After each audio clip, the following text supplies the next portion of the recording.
빌라포비아, 오피스텔 포비아, 전세대란 이런 얘기 많이 들어보셨죠? 뉴스에서 요즘 심심찮게 등장하는 키워드기도 한데요. 수도권을 중심으로 전세 가격이 53주째 오르고 있다고 합니다.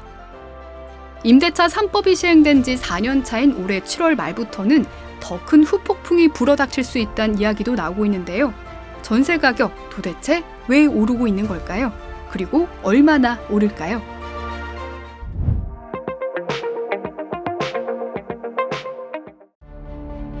서울 아파트 전셋값이 1년 내내 오름세를 이어가고 있다고 해요. 물가 상승으로 살림살이도 여의치 않은데 도대체 전세 가격은 왜 자꾸 올라서 우리를 불안하게 하는 걸까요? 전세도 부동산 시장이 안정적이라고 가정할 때 소비자와 마찬가지로 수요와 공급의 법칙으로 가격이 움직이는데요. 연평균 4만 5천여 가구였던 서울 아파트 입주 물량이 올해는 역대 최저 수준 17,000여 가구에 불과해서 신축 아파트가 대폭 줄었고요.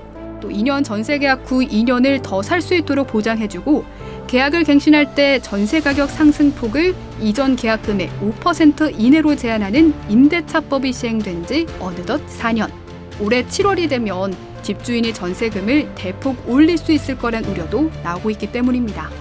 거기에 또 최근 빌라 전세 사기 불안감에 전월세 수요가 빌라나 오피스텔에서 아파트로 대거 이동하면서 아파트 전세 가격 상승을 부추기고 있다고 하네요. 인기 있는 신축 대단지뿐만 아니라 저가의 구축 아파트 가격도 동반 상승하면서 매물이 부족한 상황이 거듭되고 있는데요. 사정이 이렇다 보니 서울 아파트 전세값은 그야말로 부르는 게 값이 되고 있습니다. 반포 대장주로 꼽히는 서초구 반포동 레미안 원베일리. 전용 168제곱미터는 지난 3월 이전 최고가보다 3억 원이나 더 뛴 45억 원의 전세 계약이 체결되기도 했는데요. 정말 헉소리를 넘어선 억소리가 나오는 숫자가 아닐 수 없습니다. 전세값 상승세 과연 언제까지 이어질까요?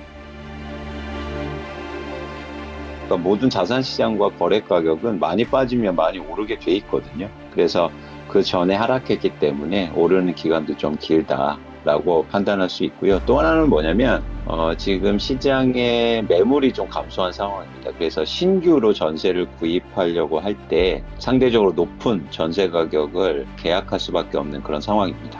저는 좀 이사철이 끝나가고 있는 여름부터는 전세 가격이 안정화될 것으로 보고 있고요. 그리고 서울을 중심으로 해서 3, 4분기에 입주 물량이 다시 증가하기 때문에 그때부터는 완연하게 전세 가격이 좀 진정되지 않을까? 오히려 좀 하락할 가능성도 있지 않을까? 그렇게 판단하고 있습니다. 혼돈과 불안의 전세 시장, 전세가 상승으로 인한 부작용도 속출하고 있습니다. 시세 차익을 노리는 갭 투자는 다시 꿈틀대고 있고 전세를 구하지 못한 수요자들은 반전세나 월세로 전환하는 계약 비중이 늘고 있습니다. 단군 일의 최대 재건축 단지로 꼽히는 둔촌주공. 12,032가구 규모의 올림픽파크 포레오는 빠르면 올해 입주를 앞두고 있지만 전세난을 막기에는 역부족으로 보입니다. 1년째 오르는 전세 가격, 집값이 이러다 불장으로 이어질지 불안합니다.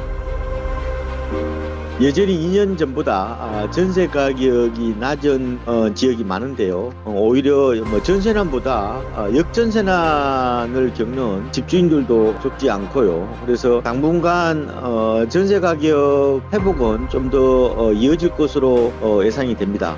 전세 시장은 매매 시장과는 달리 오로지 실수요만으로 움직이는 게 특징입니다. 전세 시장이 불안하지 않도록 공급 사이드에서 좀 더 확충된다면은 연착륙에 좀 도움되지 않을까 생각이 됩니다. 전세난 우려 증폭 속에 국토교통부는 어떤 입장일까요? 국토교통부는 지난 24일 예정이었던 전세 주택 공급 대책 발표를 돌연 취소했는데요. 박상우 국토부 장관이 직접 대책 발표를 예고해서 시장의 관심을 키웠지만 정책 완성도를 높여오겠다며 발표를 잠정 연기했습니다. 최근 박상우 국토부 장관은 임대차법을 원상태로 되돌려야 한다는 견해를 밝히면서 임대차법을 둘러싼 논란이 재점화되었는데요. 임대차 2법 시행 전으로 복구, 과연 전세값을 진정시킬 수 있을까요?